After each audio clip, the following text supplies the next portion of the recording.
कन्नड़ की कई फिल्मों में अपने ग्लैमर का तड़का लगा चुकी एक्ट्रेस रण्या राव की हिंदी डब फिल्में आपने भी जरूर देखी होंगी। वही एक्ट्रेस रण्या राव अब पुलिस के चंगुल में फंस चुकी हैं। आरोप ऐसे संगीन और गंभीर हैं कि उससे जल्द राहत मिल पाना कठिन है। रण्या राव को बेंगलुरु इंटरनेशनल एयरपोर्ट पर अरेस्ट किया गया है। वह एमिरेट्स की फ्लाइट से बेंगलुरु लौटी थी। डायरेक्टरेट ऑफ रेवेन्यू इंटेलिजेंस को इनपुट मिले थे कि भारी मात्रा में सोने की तस्करी की जा रही है, जो कन्नड़ फिल्म एक्ट्रेस रण्या राव के पास हो सकती है। इसके बाद डीआरआई की टीम ने उन्हें एयरपोर्ट पर ही रोक लिया।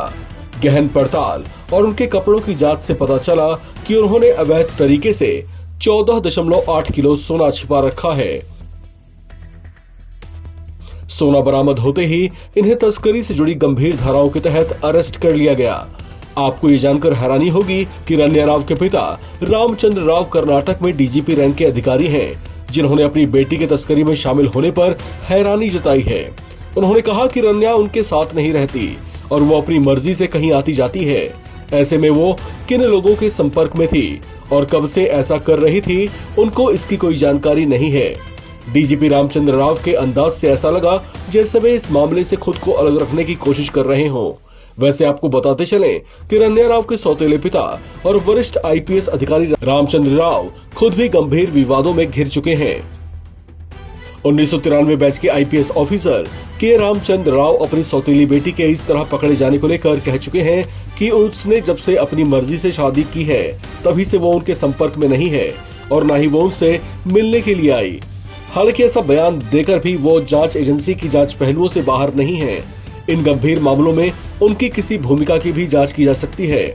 ये भी पता लगाने की कोशिश की जा सकती है कि क्या इस तरह की तस्करी को अंजाम देने के लिए क्या रण्या राव ने कभी उनके पिता के रसूख का फायदा उठाया था। खैर, डीजीपी के रामचंद्र राव भी विवादों में रहे हैं। 1993 में आईपीएस के तौर पर चुने जाने के बाद कर्नाटक के दावनगेरे में उनकी पहली पोस्टिंग बतौर एएसपी की गई थी। इसके बाद वे 4 जिलों के एसएसपी भी रहे। साल 2014 में वे एक बड़े विवाद में घिरे थे। उन पर करोड़ों रुपए के गबन का आरोप लगाया गया था। मैसूर में येलवाल के पास कालीकट के रास्ते में एक निजी बस को रोका और केरल से 4 व्यापारियों को ले जा रही नकदी को जब्त कर लिया। पुलिस ने दावा किया कि उन्होंने 20 लाख रुपए जब्त किए थे। व्यापारियों ने आरोप लगाया कि उनकी वास्तविक राशि 2 करोड़ 27 लाख रुपए थी। इस मामले में रामचंद्र राव का गनमैन अरेस्ट हुआ था। मैसूर बस डकैती के नाम से प्रचलित रहे इस मामले में नाम आने के बाद रामचंद्र राव को सस्पेंड किया गया था।